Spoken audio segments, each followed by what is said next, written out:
Hi, comic book peeps. I'm Joe, and this is Anachronic Comics. Anachronic. So I'm sitting here in my house and I'm anxiously awaiting Christmas, but not waiting for presents from Santa Claus, although I will accept them if Santa wants to come down and say that I'm a good guy and give me some presents. I'm ready. Bring them on. What I'm really waiting for is for the HBO Max presentation of Wonder Woman 1984. Yes, I subscribe to HBO Max. As a DC guy, it's just a necessity. So I'm hoping that my son and daughter are more than willing to sit down with me to watch it, and I think that they will, but not my wife. She is not into superhero movies at all.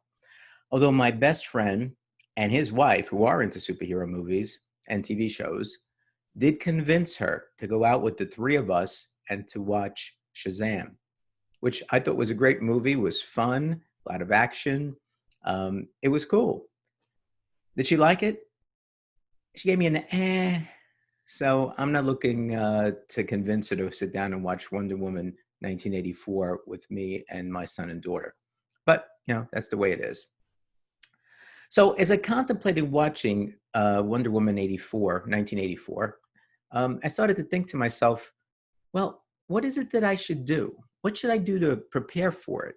Now I know, pop some corn, get your favorite drink, sit down on the couch, click on that remote, get on HBO Max, hit play, sit down, relax, and enjoy. Yeah, I know that.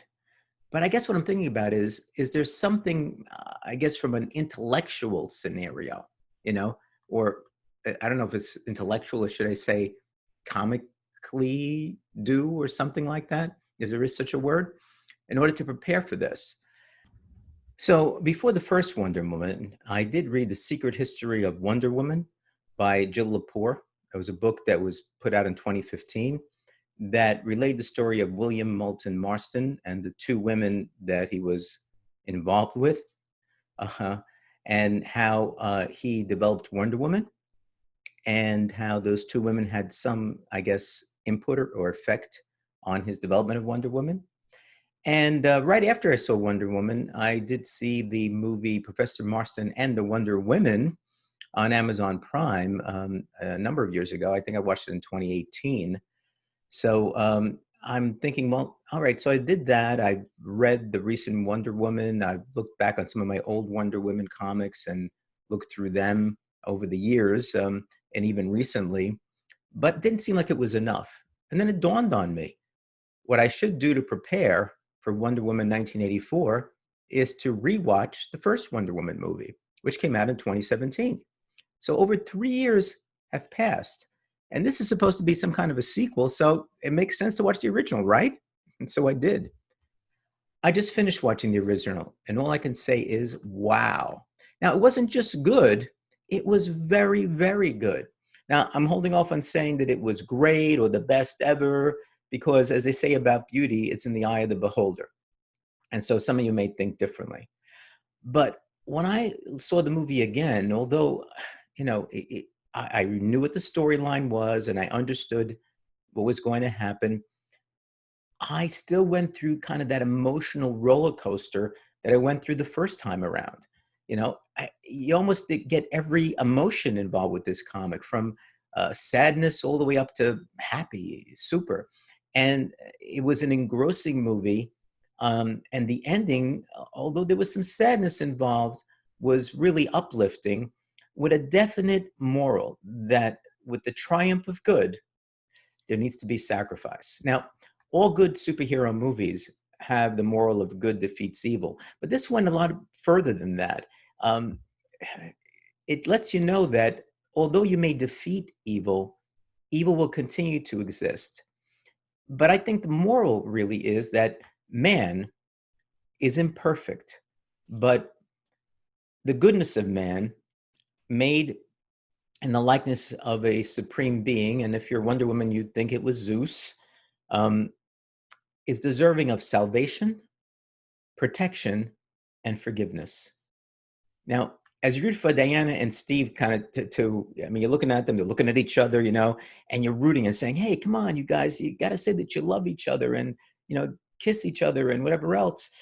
You ultimately know, based on the fact that there needs to be sacrifice, that the story will require a sacrifice of significant magnitude to make the point, and that it wouldn't be Diana that would make the sacrifice.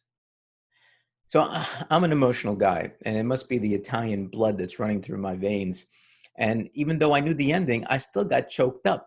In fact, my son and daughter often say, "Oh, watch Dad. He's going to start to choke up," because I watch a movie like It's a Wonderful Life, and I must have seen it like a million times.